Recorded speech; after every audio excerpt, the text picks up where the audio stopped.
Friends, at this time we are going to ask everyone to gather under the canopy, near the canopy.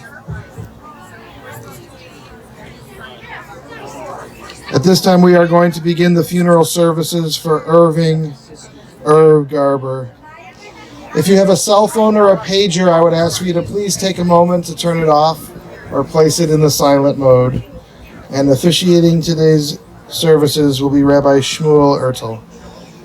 We also thank those of you who are joining us online, and while your physical presence can't be here today, at this time, the family is grateful for your presence as well. Again, just as a final gentle reminder, friends, if you have a cell phone or a pager or anything else that might make noise, we would encourage you to turn it off or to silence that device so it doesn't interrupt the funeral. And as we begin the service today, the rabbi will lead the family in the tradition of Kriya.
pains me to officially begin the funeral service for Mr. Irving Isaac Garber, Yitzchak ben Shlomo Chaim, our beloved father, husband, grandfather, great-grandfather, great-great-grandfather, and friend. There's a collection of psalms, prayers written by King David that I'll be reading shortly on behalf of Dad, Grandpa, but I need your help. Although we're here today to pay our last respects to Irving, and he's no longer with us physically, Grandpa is very much alive and just beginning his journey. The Talmud tells us that after a person departs this world, their soul begins to ascend up to Gan Eden, to heaven. All of their merits that they've earned throughout the performance of kind deeds throughout their life accompany them along this journey. The journey can take up to 11 months. Our unique opportunity today is that through these prayers, we can increase Grandpa's merits. We can generate tremendous benefit for Grandpa's soul, and we can help escort him to a higher place. It says in the Psalms, Karov Hashem lechol kora'av, lechol asher yikra'uhu ve'emes. God is close to those who call out with sincerity. And this is where I need your help. I'll begin reciting the prayers. You don't need to know them. You don't need to understand them. You don't need to know Hebrew. You just need to listen and concentrate with sincerity, and to recall in your minds kind deeds that Dad, Grandpa, Irving did for you throughout your lifetime, and ask that these deeds be a source of merit on his behalf.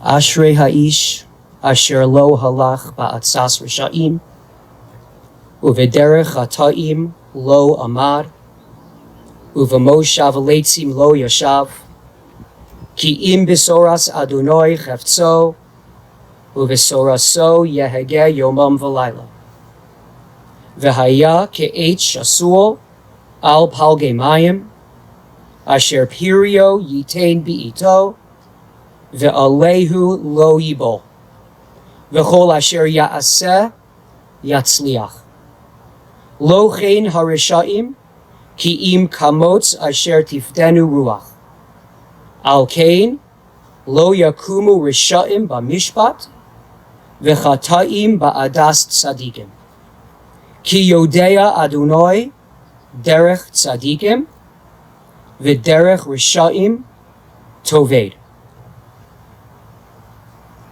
Mizmor LeDavid, Adonai mi yagur ba'ahalecha, mi yishkon behar kadshecha, holech tamim ufo el tzedek, vidover emes bilvovo, lo ragal al lishono, lo asa l're'ehu ra'ah, v'cherpa lo nasa al pirovo, nivza be'enav nim'as, ve'es yirei Adonai yichabed. Nishpa lahara velo yamir. Kaspo lo nasan beneshech. Ve'shochad al naki lo lakach. Osei ela lo yimot la'olam. Mizmor LeDavid. Adonai ro'i lo echsar. Binos desha yarbitzeni. Alme menuchos yinahaleni. Nafshi yeshovev yan chileni b'maglei tzedek leman shemo. Gam ki elech begeit samaves lo irara ki ata imadi. Shifticha umishantecha hema yakamuni. Taroch lefanai shulchan neged sorarai.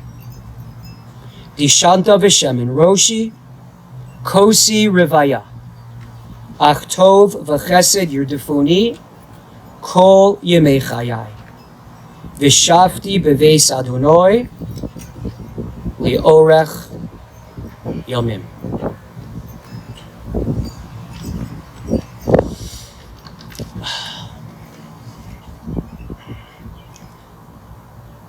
In the summer of 1999, I had the privilege of joining this incredible family that Irving built. But first, I needed to be put through the ringer in order to be checked out. Irving's 4 daughters, Ellen, Carol, Sherri, and Sandie, now famously known as the Aunties, or infamously, threw myself and Chaya an engagement party. And so I flew from New York to Chicago.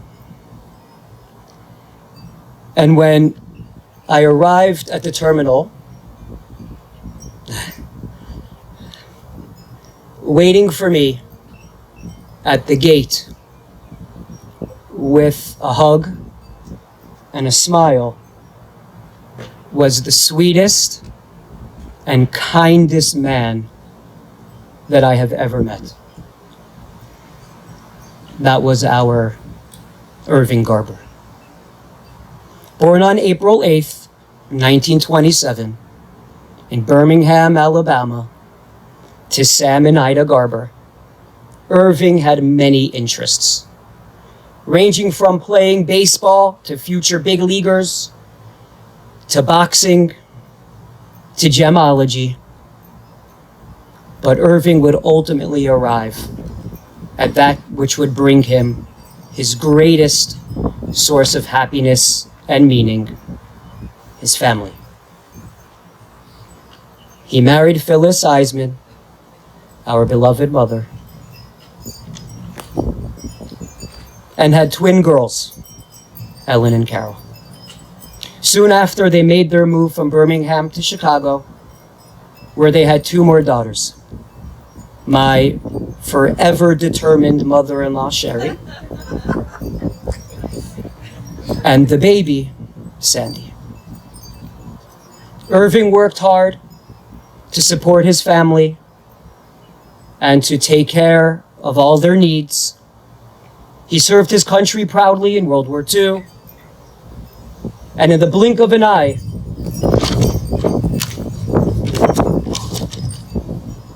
his children were all grown up.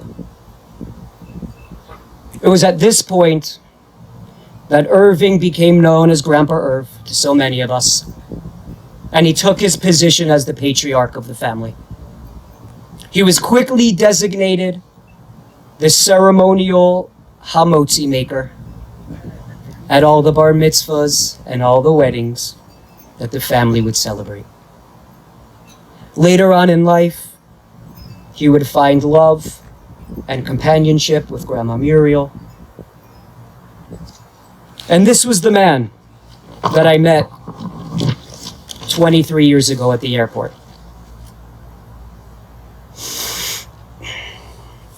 There's a famous saying in Yiddish that for anybody here who's 40 or 50 years old and higher, that says, Kenayin Hara. Oh, you have a beautiful family. Thank you so much, Kenayin Hara. Oh, you should be so proud. Your granddaughter graduated college. Oh, thank you so much, Kenayin Hara. Right? We say Kenayin Hara without the evil eye. There are times in our lives when it's possible to meet people that aren't necessarily good-natured, that we meet that perhaps don't have our best interests in mind. They could be jealous of us. They can, God forbid, wish harm upon us. And therefore we say, Kenayin Hara. It should be without the evil eye. Nothing jealousy, nothing evil should affect us. But there's a concept that works hand in hand with the evil eye. And in addition to his family, this is Grandpa's greatest legacy and lesson that he's imprinted on all of us. And that is the concept of the ayin tov, having a good eye. Having the ability to see life and to view all other people through the lens of positivity. Grandpa always judged people to the side of merit. He always gave people the benefit of the doubt. He exuded positivity. The very first place he took me when I met him after the airport in 1999 was the swimming pool in his housing complex. And we walked through all the halls, and even as we were changing in the locker room, whenever anybody would walk by, he'd pull them aside, and he would point at me, and he would say, "This is my future grandson-in-law. He is going to be a rabbi." And he never judged me. He was never embarrassed by me. He was proud of me. He was proud to be Jewish.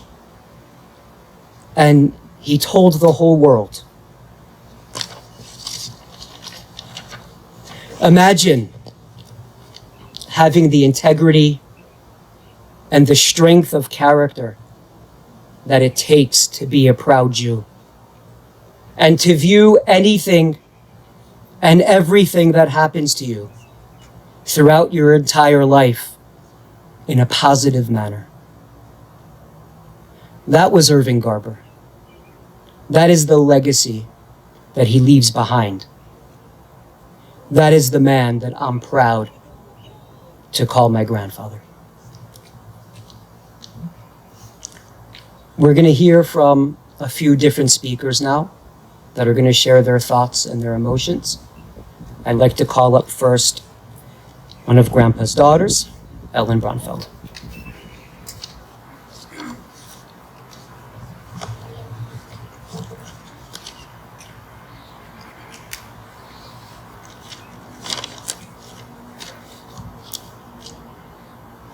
I'm just gazing out at the love, loving it. And good afternoon. I know you're not supposed to say thank you for being here, but thank you for being here. I say what I want. Kind of like my sister. If you read the obituary, you know our dad served his country and did a lot of volunteer work once he retired. A lesser known fact is that he also helped care for a disabled brother for many years until Uncle Oscar's death, and Uncle Oscar is buried just over yonder. There's no doubt that Daddy was a wonderful man. Let me share a few personal stories about my dad. Our dad was a very hard worker, as Shmuley said. He worked long hours during the week and on Saturdays in a combined jewelry and men's clothing store called Manley Jewelers in Evanston. We cherished any time we had with Daddy. I have fond memories of a few outings with him. I remember my twin and I seeing Around the World in 80 Days with him at the Michael Todd Theater in the city. Then there was a lot of miniature golf, which he called carpet golf, along with many evening walks after dinner. We had limited means growing up, and so we went on very few family vacations. Notable was a summer road trip to Florida. Who goes to Florida in the summer? We did. We stopped somewhere for dinner and left the car windows open, unknowingly, and returned to a car filled with flying insects that sent us girls screaming around the parking lot like lunatics, and had my dad swatting bugs for the rest of the evening. Dad was the bug killer at home, too, slaying many a spider for his squeamish, screaming girls, or at least saying he killed them. We often suspected he didn't because we'd see probably the same spider 10 or 15 minutes later. That was Daddy. Didn't like to hurt a fly or a spider. During high school, I decided that I had to get up earliest because I liked the cleanest, driest bathroom with 3 messy sisters. Because I had time to spare in the morning, I started to make my dad breakfast since Mommy liked to lounge in bed in the morning. We shared many mornings of soft-boiled eggs, cream of wheat, or frosted flakes. On Monday nights when I was in my late teens, when Mom played mahjong, Dad and I watched a program called When Movies Were Movies. It consisted of vintage movies that we both loved, the Crosby Hope Road films and old Lucille Ball movies. I actually never remember fighting with my dad. He didn't get mad very often. Certainly not with me. When he didn't like something, he said it like he was. He had a pretty strong personality for a relatively quiet guy. He had strong opinions about how things should be. But he was also the daddy who came whistling up the front steps each and every day. I watched them dance with my mom in the living room to the music they both loved. I know he called my mom at least daily from work, if not more, and he never missed an opportunity to buy Mom a special gift and always something beautiful on her birthday and for Hanukkah. Daddy was well-liked, well-loved really by all who knew him, and of course dearly loved by close friends and family. He saw life through rose-colored glasses and always seemed to see his cup half full and maybe a little bit more than that. He lived a good life, and he was a very good soul, a neshama, and he will be missed. Bye-bye, Daddy. We love you.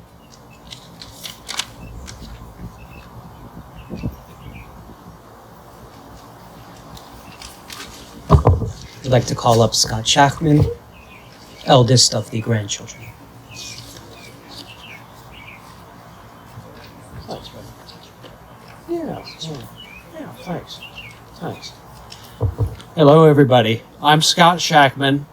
I came into existence in 1971 and was lucky enough to have 50 plus years with Grandpa Irving. He is the most amazing, kindest, nicest man you could ever imagine. Of course, it breaks my heart that he's not here anymore and I won't get the phone call next week, because he called every week. Not only called me, he called my brother, and he called many others. But he just cared about everybody and made me feel extremely loved. Of course, I'm lucky I still have parents that make me feel that way too, but Grandpa Irving was an amazingly special person, and I hope you've all experienced something like this in your lifetime. I'm very, very lucky to have experienced it in my lifetime.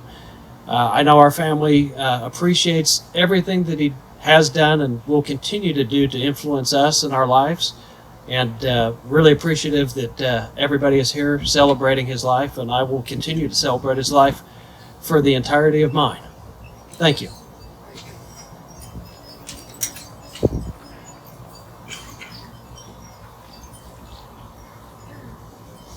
I'd like to call up Asher Bronfeld.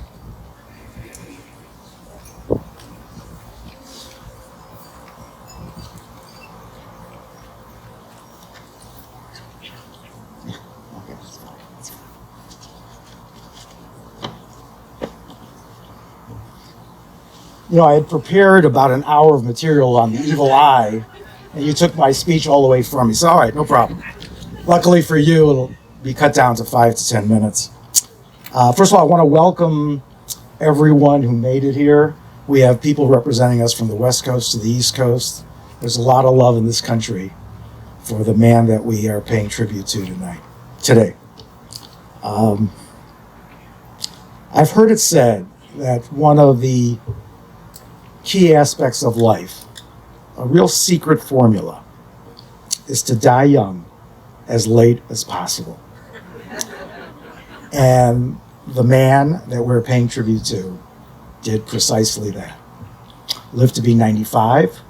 I met him 40 years ago when he was 55. Same guy, same attitude, same composure. And I'm sure in talking and speaking to his contemporaries, he was the same way at 35 and 25 and 15. He was always young with the same kind of attitude. As I said before, I met Irving 4 years ago. Coincidentally, I was dating his daughter. I was kind of impressed when I first met him at how quickly he took to me. I wasn't used to that. I dated other women. The families were, lukewarm, somewhat welcoming. Irv took to me right away. I was a bit cynical about this at the time.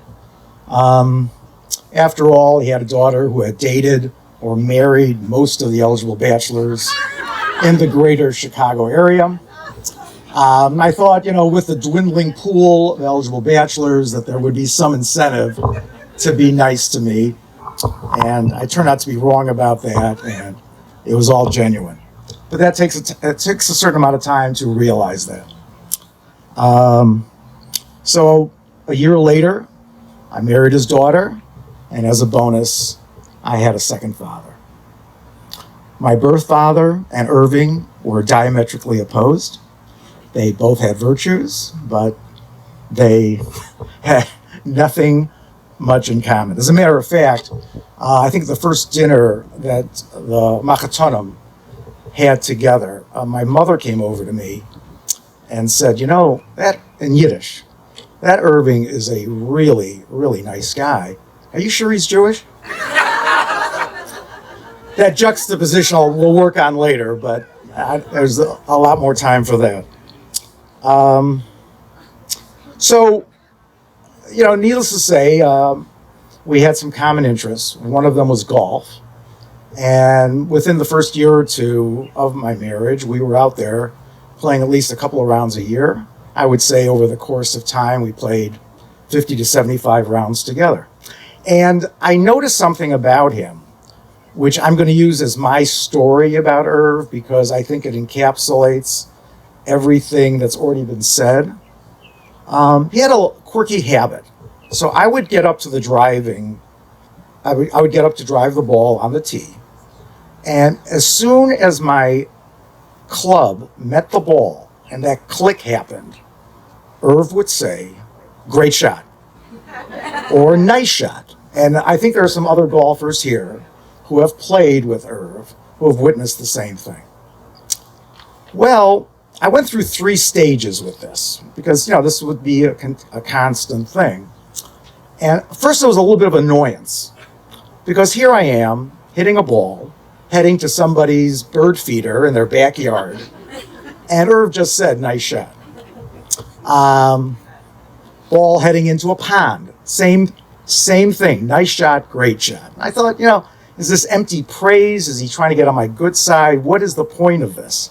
Sometimes when I was really snippy about it, I would say, yeah, it was a nice shot if I was aiming for that pond and wanting to lose the ball, but all right. But after a while, after 5 or 6 or 7 rounds, I kind of got used to it. I sort of went into the acceptance phase. Didn't bother me, but it was sort of a feature of our golf game. And finally, after maybe another 5 or 6 rounds, something came over me. And I said, this isn't fake. This isn't empty praise. As my wife just said, it's about having rose-colored glasses to some extent. And by the way, they've done psychological studies where people who have supposedly have rose-colored glasses are much happier. They're much happier. They filter only the things that have positive images for them, and they filter out those that are neutral or negative. They tend to be happier. So I reached the stage of delight, and I also realized that it wasn't just about golf. That with every person that surrounded him, whether it be his close family, acquaintances, total strangers, all he looked for was the good in people and to be encouraging to them. That was his life. That's what brought him joy. And later in life, when he was doing volunteer work, he'd be going to people's houses with Meals on Wheels. Many of them were younger than him. Many of them may have been more frail than him. But that brought him joy, to give encouragement and help to people. He was a hospice volunteer. And as many of you can imagine, that's, for many, a difficult task, to walk in and to help those who are near the end of their lives. And he went in there, and I'm sure that after he left, those people felt a little bit better about themselves, as I did. Every time Irv said, "Great shot, Asher."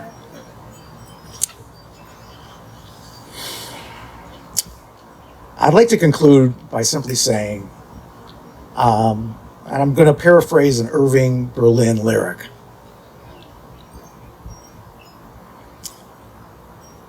Your song has ended on the earth, but your melody will linger on for generations to come. It doesn't matter that he's no longer with us in body, but the spirit and the love that he generated for everyone around him will stay. You saw it with his grandson, and you see it with his daughters, and you see it with his immediate family. So I can imagine at some point in time in the near future, when I do something or say something, regardless of the outcome, I may hear a whisper. Great shot, Asher.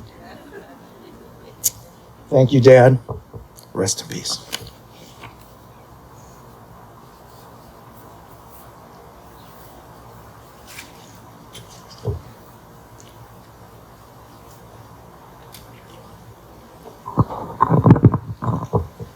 I'm now going to say the memorial prayer. This is the last prayer that we'll be saying before we lower the casket. For those who didn't have the opportunity to concentrate when I was doing the blessings before, or maybe want to try again, this is the time to do it. Perhaps close your eyes, picture Grandpa's smiling face in your mind, and wish him well. I'm going to ask everybody to please rise.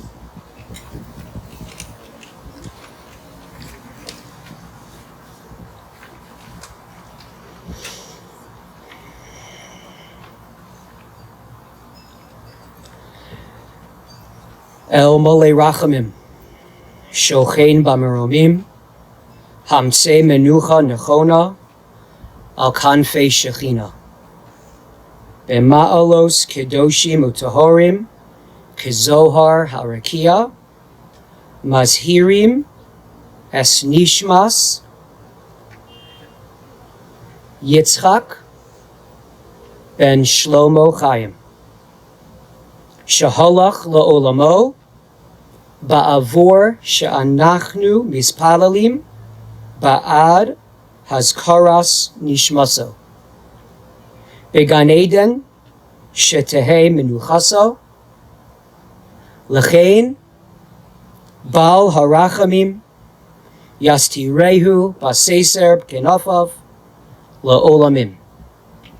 V'yitzror, Bitzror Hachayim, Es Nishmaso. Adonai, Hu Nachalaso. V'yanuach b'shalom al mishkavo v'nomar amen. Everybody may be seated.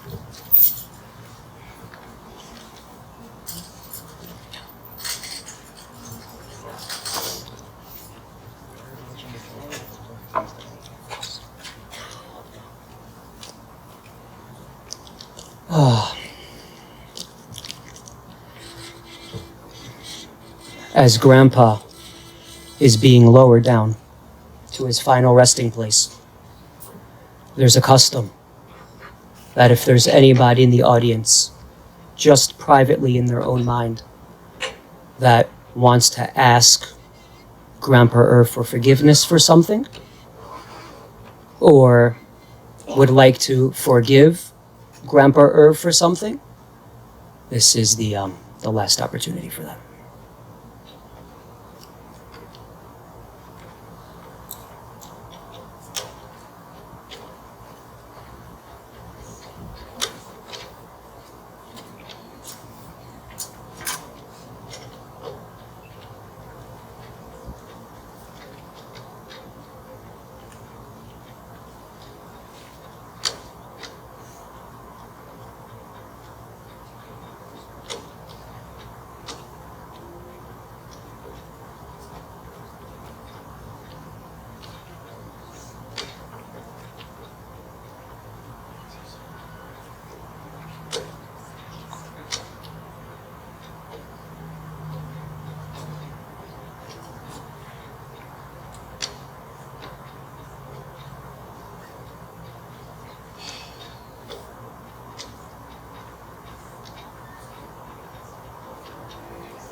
Out of all the 613 commandments, the burying of a loved one is considered the holiest out of all of them. And so the custom has developed that for those who want, have the opportunity to help say a final goodbye to Grandpa. And what we'll do is we'll make two rows, one on each side, and then there'll be shovels on each side. And we want to do as much as we can to delay the process. And therefore, when you have the shovel in your hand, depending on how many scoops you'd like to do, the first 3 should be done with the shovel upside down. Therefore, there's not going to be that much dirt going. And then when you're done doing your shoveling, don't hand the shovel directly to the next person, but put it down into the ground and allow the other person to do it. After we do this part of the ceremony, I'll ask everybody to make their way back to their seats, because then we're going to have some of the workers finish covering the grave. And then, of course, we'll do the final segment, which is reciting the Kaddish.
I'll ask everybody to come up, make 2 rows on each side.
Now wash your hands.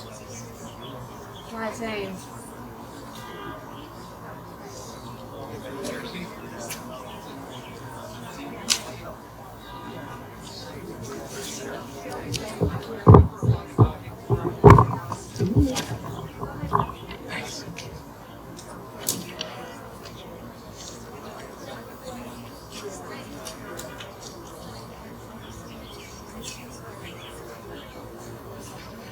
And friends, after you've had a chance to participate in the burial, if you didn't have a chance earlier to sign the register book, it is just off to the side there for you to sign.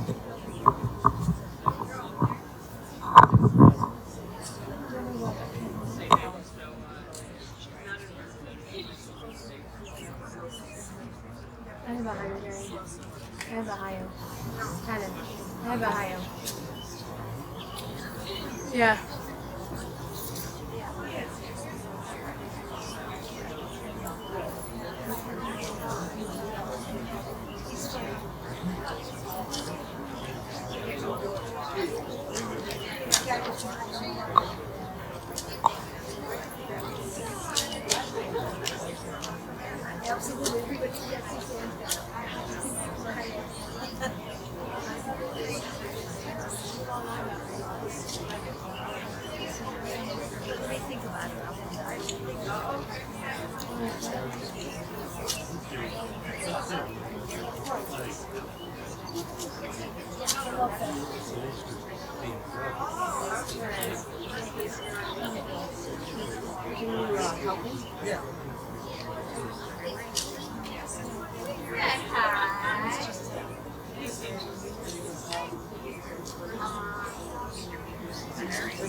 Friends, if there's anyone else that would like to participate, we would encourage you to do so in just a moment. If not, the cemetery staff will complete the task of filling the grave, and then we'll gather again for a few more moments with the rabbi and the concluding prayers.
Did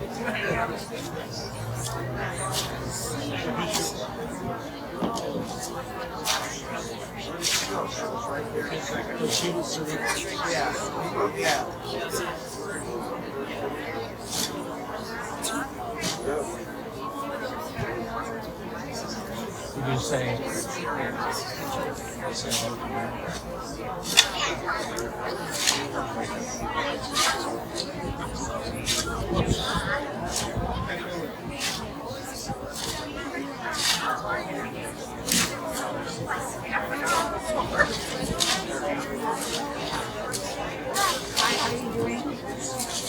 Doing great.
And friends, before the rabbi concludes with the services, just as a reminder that the family has requested any memorial contributions either to Keshet, Northwest Memorial Oncology, or Villa Valencia Health Center. And that information is on the service folder that you received when you came here. And for those of you joining us online, or if you didn't receive a folder, that information is available on our website at chicagojewishfunerals.com.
That is true.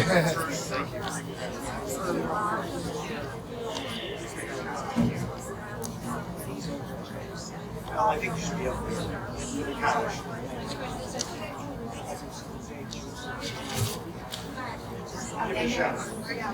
I'm going to ask the audience to come back to the tent. We're going to do the final prayer.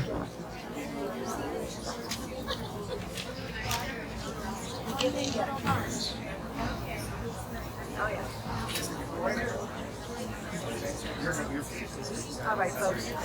I got a job to do. I know. Take your place.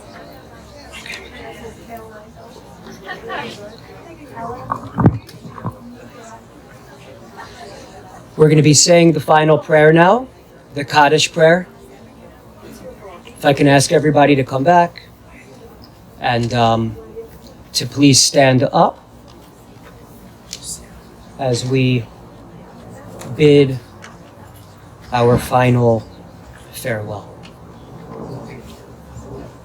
Yiskadal v'yiskadash shemei Rabbah B'almahu asid l'hischadta Ula'achaya Messiah, Ula'asaka L'chai Alma, Ulamivne Karta d'Yerushalem, Ulashalchel Heichale, Begava, Ulame'ekad Pulchana, Nuchra'a Me'ara, Ula'asava Pulchana d'Ishmaya La'asra, V'yamlich Kuchabrichu, B'malchusei V'yikare, B'chayechon U'v'yomechon, Uvechaye dechol beis Yisrael, ba'agala uvizman kariv vimru amen. Yehei shemei Rabba mivorach liolam ulamei omaya. Yisbarach v'yishtabach v'yispa'ar v'yisromam v'yisnaseh v'yishadar v'yishaleh v'yishalal shemei dekudisha b'richu. Le'ela min kol birchasa V'shirasa, tushbechasa, v'nechamasa, da'amiran, v'alma, v'imru, amen. Yehei shlama rabba, min shemaya, v'chaim aleinu, v'al kol Yisrael, v'imru, amen.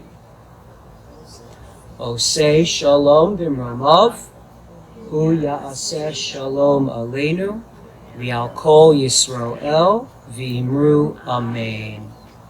Everybody can be seated. It's with a heavy heart that I officially bring this service to a close. Please remember that over the next 11 months, we have an opportunity to help Dad, to help Grandpa along his journey.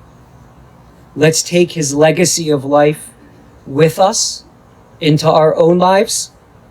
Perhaps take it upon yourself once a day, once a week, to do a kind deed, to speak and to view people in a positive light, and to bring merit to Grandpa and to continue his legacy. When the four sisters are ready to make their exit, I'll ask everybody to make 2 rows, creating an alleyway. And then we'll have the sisters walk through. And then as you walk through, I'll say one last little prayer. And the service is now concluded. Again, friends, if you're not part of the immediate family, you'll come forward this way, standing shoulder to shoulder, facing each other. Through line.